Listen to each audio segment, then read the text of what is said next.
We saw you all together with SB19 members, Josh, Stel, and Justin. How are they like as co-artists and of course as friends? They're very kuya talaga. O, naging seryoso Oh, bigla. yeah? Bigla naging seryoso. They're sobrang kuya nila. They give advices and they're so warm. You wouldn't feel like they are like one of the hottest groups right now. Well, that's probably because they also treat you like that. Because They're you are very also one of the humble. hottest Ay, groups. hindi. Oh, I do siya. We know we're hot, but... I'm just kidding. Sige, hindi na lang. Wait, Ano?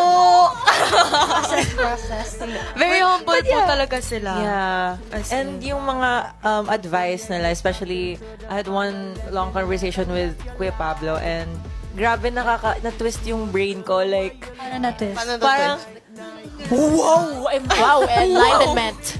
I mean, the way he views everything, parang talagang he wants to support everyone.